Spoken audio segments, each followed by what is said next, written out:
Insperity presents the Small Business Advocate Show with Jim Blasingame, brought to you by FedEx, CareerBuilder.com, and Palo Alto Software. This is a copyrighted production of Small Business Network, Inc., all rights reserved.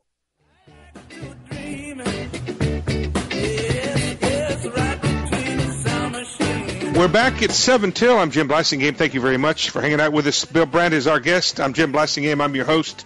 Bill is the president of Development Specialist, Inc., DSI.biz. Bill, tell us about what your company does. Jim, we've been in the restructuring and turnaround and workout business for almost 40 years now, probably one of the oldest firms in the country, if not the oldest doing it.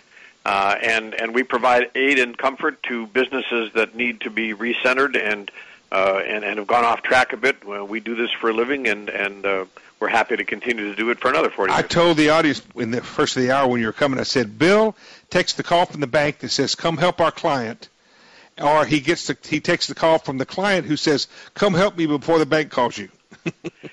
It is pretty much evenly divided between those. That's how it happens. I mean, yes. But when I love it when people way before the bank gives you a warning. When somebody has the presence of mind to recognize that they need to talk to somebody. Right. Those are the calls I love to get. We never get them early enough, but I love to get them. Well, I tell my audience that, and I tell them this from personal experience.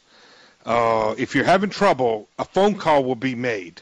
Make sure you make the call. Don't wait till your banker makes the call. All true. Yeah. Hey, listen. We got 2 conventions coming up, and we haven't had a hurricane in 3 years, and now we're going to have one on top of the Republican convention. Is Joe Biden really going to go to Tampa next week? Why not? Last I looked, it was in the United States Bill. of America. You know that's not right. Why isn't that right? Should Romney go to Charlotte? It wouldn't bother me, and he's been to Illinois many times. Okay. You know, I mean, last I looked, there were a bunch of Republicans in Charlotte. Are the conventions going to matter at all this year? No, they haven't mattered for years. They're theater. So since '68, right? Well, 68 was theater, but obviously when you've gone to a primary system and gotten away from the weighted voting structures that used to be, by the time you get to the conventions, the primaries have determined the outcome. The rest of it is more of a pep rally. Well, I think it's going to be interesting. It's interesting to me that the major networks are not going to carry much of the conventions. Oh, they haven't, Jim. They haven't done that now. This is the second or third cycle where they and part of that is also the proliferation of cable stuff. I mean, MSNBC and CNN. They can go gavel to gavel, and if you're really committed to watching gavel to gavel, you can get your popcorn and turn in there. But the major networks, if they were to do that, would give up way too much money from regular programming. What about the debates? We got debates coming up in October. 4 of them, 1 for the VPs, 3 for the presidents. How do you think those are going to go? And let me put in a plug. My son is a freshman at the University of Colorado at Denver, which is where the first one happens on October 3rd. And so if either of the candidates want to give him a shout-out from the audience, it'll make his life easier in the dorm. What's his name? John Brandt. So okay, John Brandt. And, of course, both candidates listen to the show, so I know they heard that. Go ahead. Well, they're probably dialing in right now as we speak to make sure they get the spelling right. Yeah, I think the debates. I thought, for example, back in 2000, Gore was winning, and in fact, the polling suggested he did. But we both know that his performance in the debates, no matter what everybody tells you about the Clinton hangover, Gore just didn't produce in the debates, and Bush looked wonderful in the debates. Yeah, that can be a game changer, regardless of what people think. Mm-hmm. I think both of these guys are capable debaters. I think that the debates will be aimed at that small sliver of independents who remain undecided. And frankly, Jim, as you and I have discussed, there are very few, almost an infinitesimal number of undecided people at this point. So, will substance have a chance against cool?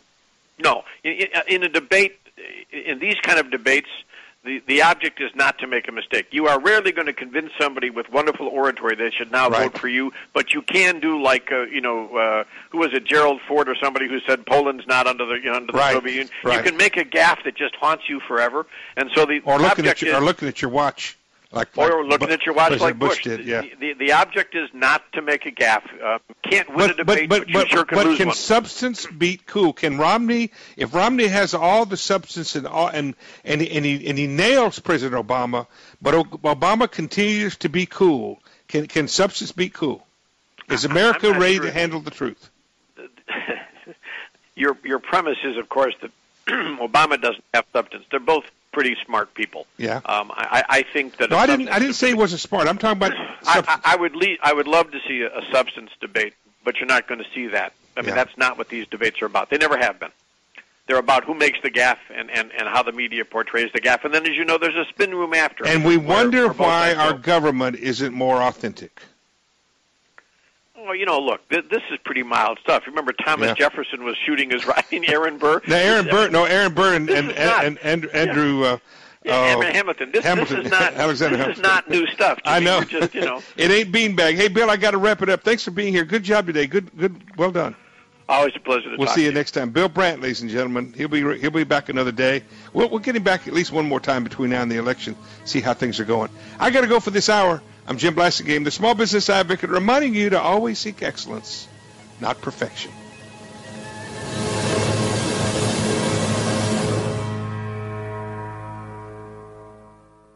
Insperity presents the Small Business Advocate Show with Jim Blasingame, brought to you by FedEx, CareerBuilder.com, and Palo Alto Software. This is a copyrighted production of Small Business Network, Inc., intended for the private use of our audience. Except as otherwise provided by copyright law, all other copying, redistribution, or publication without prior written consent is prohibited. All rights reserved.